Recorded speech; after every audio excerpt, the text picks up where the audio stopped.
Andaman Nicobar island में आजकल कितनी गर्मी हो रही है और रोड भी खराब है। टू व्हीलर चलाने में मुझे आजकल बहुत डर लगता है। एक्सीडेंट्स भी तो कितने हो रहे हैं। काश हमारे पास कार होती है। तो हम नई गाड़ी लेंगे कहाँ से?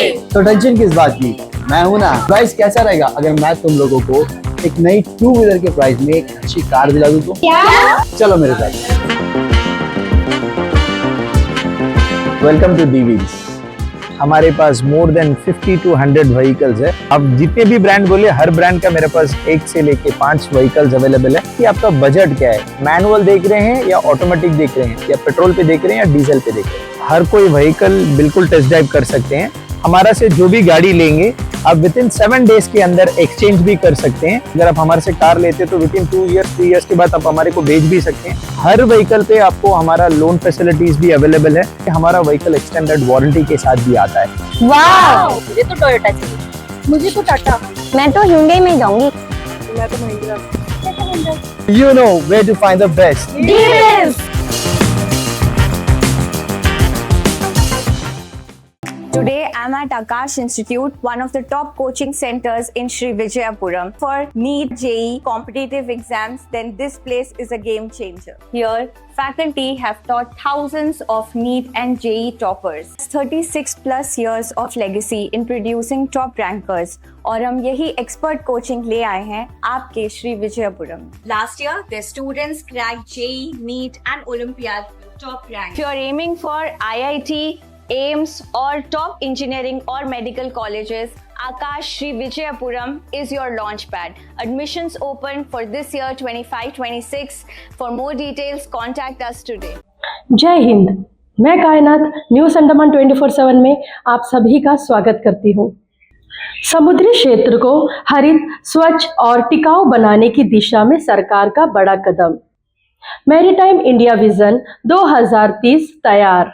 भारत एक नए और दूरगामी समुद्री दौर में प्रवेश कर रहा है।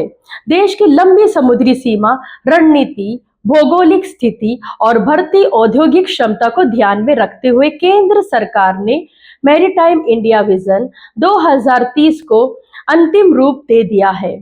इस विजन का उद्देश्य केवल व्यापार और संपर्क को बढ़ाना नहीं है, बल्कि पर्यावरण संरक्षण, भविष्य की ऊर्जा जरूरतों और टिकाऊ विकास को केंद्र में रखकर भारत के समुद्री क्षेत्र को सशक्त बनाना है। नई दिल्ली में जारी जानकारी के अनुसार पत्तनपोत परिवहन और जलमार्ग मंत्रालय MOPSW द्वारा तैयार किया गया यह विजन भारत के बंदरगाहों, जहाजरानी और जलमार्गों को आधुनिक, हरित और वैश्विक स्तर पर प्रतिस्पर्धी बनाने की दिशा में एक अहम दस्तावेज माना जा रहा है। सरकार का कहना है कि इसके तहत बंदरगाहों का आधुनिकीकरण, लॉजिस्टिक्स सुधार और स्वच्छ ऊर्जा आधारित समुद्री परिवहन को प्राथमिकता दी जाएगी। मैरीटाइम इंडिया विजन 2030 में यह स्पष्ट किया गया है कि आने वाले वर्षों में समुद्री परिवहन का भविष्य ग्रीन हाइड्रोजन, एमोनिया, बायोफ्यूल और LNG जैसे स्वच्छ ईंधनों पर आधारित होगा। इसी दिशा में नेशनल ग्रीन हाइड्रोजन मिशन की शुरुआत की गई है, जिसका लक्ष्य जीरो कार्बन उत्सर्जन को बढ़ावा देना और भारत को ग्रीन हाइड्रोजन का वैश्विक केंद्र बनाना है। सरकार ने वर्ष 2030 तक हर साल लगभग 50 लाख टन ग्रीन हाइड्रोजन उत्पादन, करीब 8 लाख करोड़ का निवेश, 6 लाख से अधिक रोजगार सृजन और ईंधन आयात में लगभग 1 लाख करोड़ की बचत का लक्ष्य तय किया है। इसके लिए कांडला, पारादीप और तुतीकोरिन जैसे प्रमुख बंदरगाहों को ग्रीन हाइड्रोजन हब के रूप में विकसित किया जाएगा। इस विजन के अंतर्गत सरकार ने यह भी घोषणा की है कि लगभग 80 लाख करोड़ रुपए का निवेश बंदरगाहों, तटीय जहाजरानी, जलमार्गों और ग्रीन शिपिंग के विकास में किया जाएगा। ग्रीन कॉरिडोर्स का निर्माण, बड़े बंदरगाहों पर ग्रीन हाइड्रोजन में ईंधन भरने की सुविधा और मेथनॉल से चलने वाले जहाजों को बढ़ावा देना भी इस योजना का हिस्सा है। सरकार का लक्ष्य है कि भारत की आजादी के 100 वर्ष पूरे होने तक, यानी वर्ष 2047 तक, भारत को दुनिया की प्रमुख समुद्री और जहाज निर्माण शक्ति के रूप में स्थापित किया जाए।